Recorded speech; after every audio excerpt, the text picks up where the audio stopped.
Hello, this is serious. I normally don't come on here and do this. Here, find it again. Put your code in. For what? Put your code in because I can't see it. This is serious. I just got my son's discovery. As we know, my son is facing some serious charges. I normally don't come on here and do this. This is my Cash App.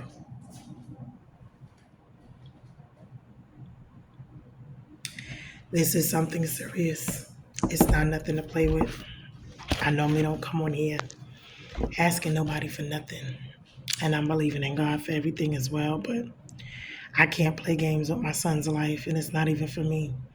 Between his $100,000 bond and his needing a lawyer, because all he has right now is a public defender, and this has been just a nightmare.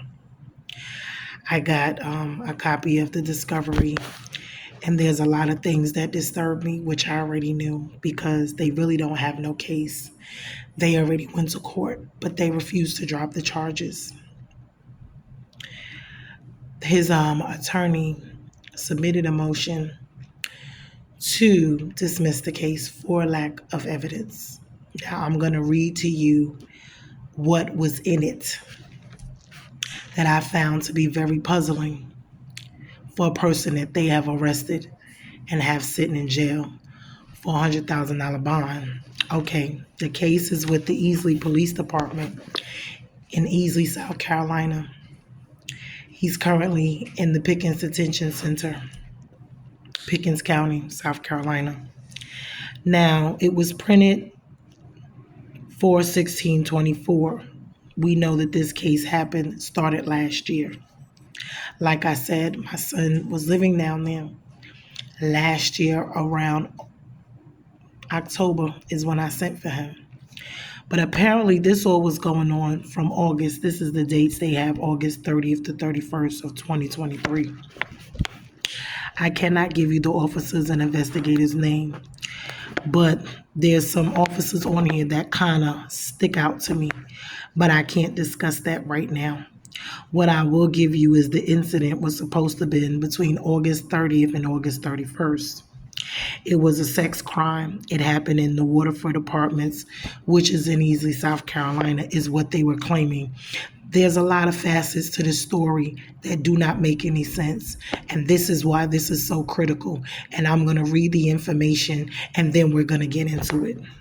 122 Riverstone Court, Easley, South Carolina, Waterford Apartments.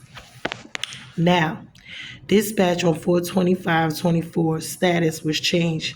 The person, I can't give that name out, can't give the rest in, okay, can't give the person that actually happened to, but it was criminal sexual conduct is what they have it in the first degree. And then they have kidnapping. So those are the two charges that they gave him. But the story does not add up. None of it adds up because first it was in the apartment it happened, then it was behind the apartment in the woods.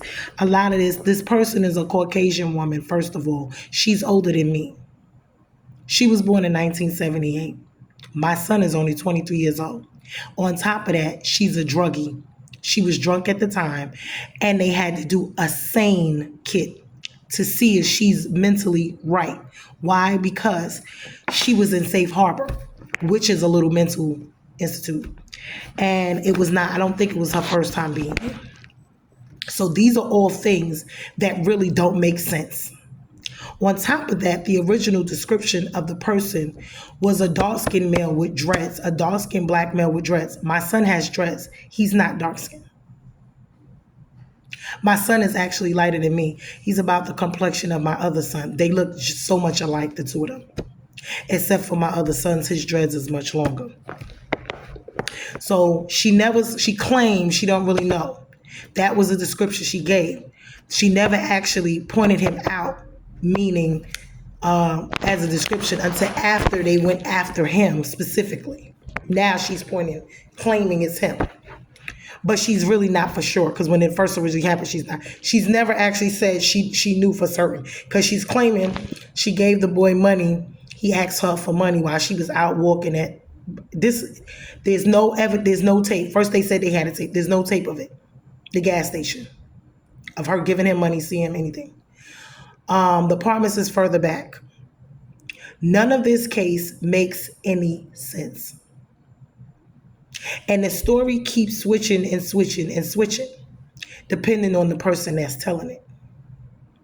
So it went from being in an abandoned apartment, she don't know the person, but she think it was the person she so-called claims to have given money. She saw him and gave him money by the 76 gas station. That gas station has cameras. Where is the footage of her giving him money? A lot of the stuff she says she don't remember.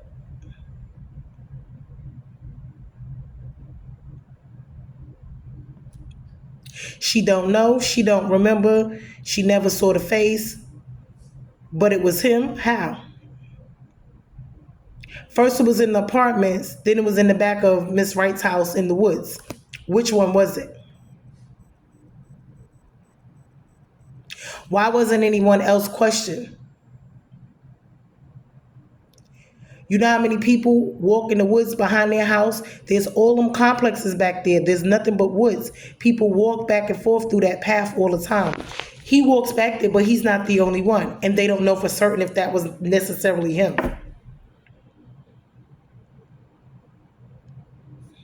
Like I said. So he's a stranger. She doesn't know him. She really couldn't identify him until they started going after him. I see that's when she starts, oh, well, she think it's him. But originally, no, she couldn't identify him. The only description she gave, oh, he pulled her clothes up over her head. He did this, he did that. First it was in the apartment, then it was in the woods. Which one was it? The woman is old enough to be his mother. She's a drug addict. On top of that, she's mentally challenged, and she was drunk and high the night that it happened, so-called claim. Now, the funny part about this whole situation is the Wrights, the people he was living with, are the ones who's, they questioning it. But if it happened behind their house, why wasn't any of them questioned? Why nobody went to question her sons, her children, her stepsons, whatever that was, if it, right. Why was it only my son? But see, when you're dealing with all these Caucasians and he's the only black, this is what you get. Because any old black could do. This is not the first time. They did it with the Central Park 5. They've been doing this for years, for centuries. Lock a black person up, any old black person will do. Just throw them in jail. They black, they poor, they ain't got nothing. It don't matter if a white person did it. It still was a black person. This has got to stop. You want to put my child, throw him in jail, put $100,000 bond on him, and then on top of that, okay, with no evidence, there's no evidence. There's nothing that actually says, now he got to wait a whole year for a rape kit to come back. But in the meantime, it don't matter because he's just sitting in there. On top of that, all his DNA was at the Wright's house. When he left, who knows what they did? Because I heard that they went down there and took the DNA and took it down there. So now here we go. So now all these people, it happened last night, we got them. They never had nobody. First they said we got them that night. But then they never had nobody because they never had my son. They didn't question him until after that. And it's clearly stated inside of this report where they said we have them. So if you had them, who did you have?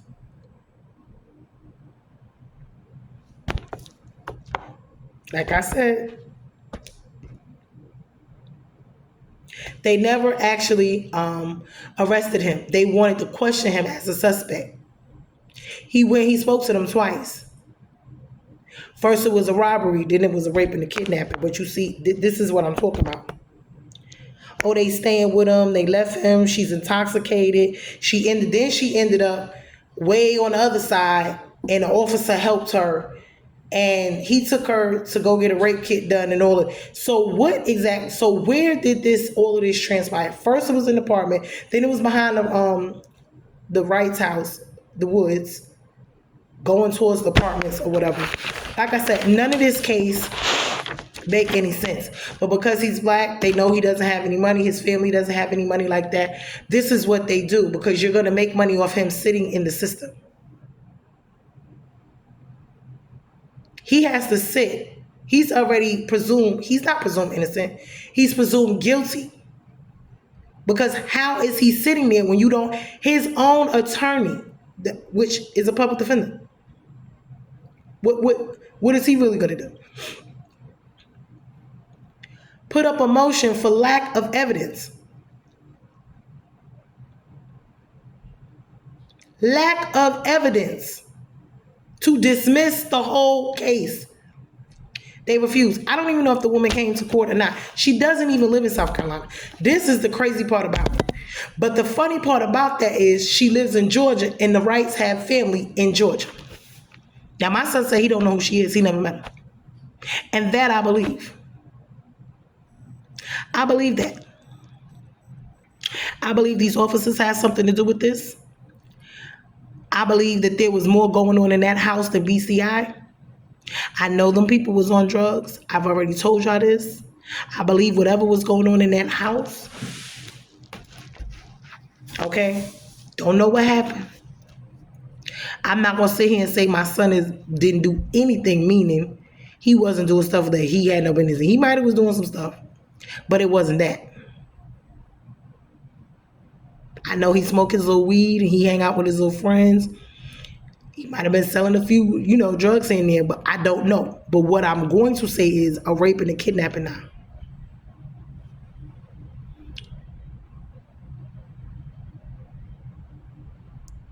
That. But being that he's the only black in that house, and this is a racist town, so they finally collected the rape kit. They said they saw somebody who walks back there in the woods, and he been walking back there in the woods. Everybody walks behind those behind their lot in the woods to come cut through the path from the apartments. He's not the only one. There's a whole big piece of land back there. It's like a forest with swamp, a little lake, all of that back there. So you mean to tell me nobody else walks back there but him? They didn't look for nobody else, just him.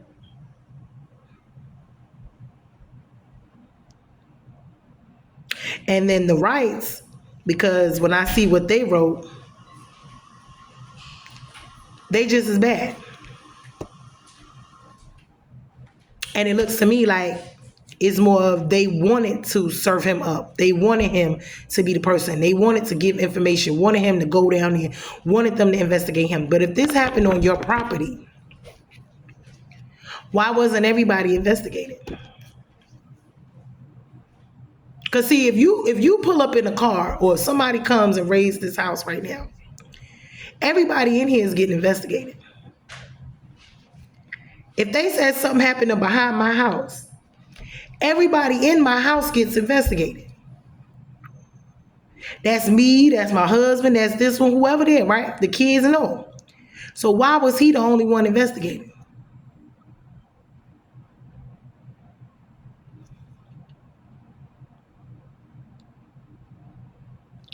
So like I said, there's this other guy say, oh, he walks back there. Yeah, a lot of people walk back there. Don't just point out one person that walked back there. He walks back there with his dog. He been walking back there, but he's not the only person that walked back there. When they want to cut through, instead of walking the long way, everybody, you know how many people live in them apartments? You could look them up. It's a whole apartment complex back there. People cut through that path so they don't have to walk the long way. So they cut through that path and come up so they could go to the store and right there to the Easy Baptist Hospital. You know how many people come back there out the woods? Because it's a shortcut. Like I said, none of this make any sense. There's no footage. There was supposed to be footage. One thing I know about footage, either you have it or you don't. And I'm going to tell you what they would do. If there was footage, but the footage didn't help their case, they're not going to produce it. The only way they produce stuff is if it helps. Because when they say, oh, it was lost, they can't find it, lies. If you went up in Walmart and you stole something and they don't have it on the footage, they're going to tell you, oh, we don't have it, we lost it. But if it's on there and you stole it, yeah. They're going to produce the footage because this is how this game works. This is how they play games. This is how they make someone who's innocent guilty. And don't think that it's going away, because with AI, what you must understand is your eyes, everything we're doing with the facial and all, they can do whatever they want. You could be innocent, they can plant it on you. They got your facial, they got your this, they got your DNA. When they came out with all them DNA test kits and Maury, yeah, everybody's DNA getting tested by them kids. It goes into national database and they're using it for other things more than just DNA testing. Don't think that that's the only reason that they're using it. They want to get your mitochondria. They want to clone you. Yeah, don't think that they're not doing other things with that. Once you give it to them, it's theirs. As you see, even in the crime stories. If you spit on the floor and they go pick it up, it belongs to them then. You discarded it, right? Please don't be fooled by these people and what they do. Don't be fooled by a long shot. You know how many innocent people is actually sitting in jail? And you know how many people that's guilty is walking around? This is not about a guilt or innocent thing. It's not. It's about an evil, wicked. We want to make money. We want to destroy lives. We want to get rich. We want to oppress and have injustices. And it has a lot to do with evil people, satanic people, witchcraft people, all of it.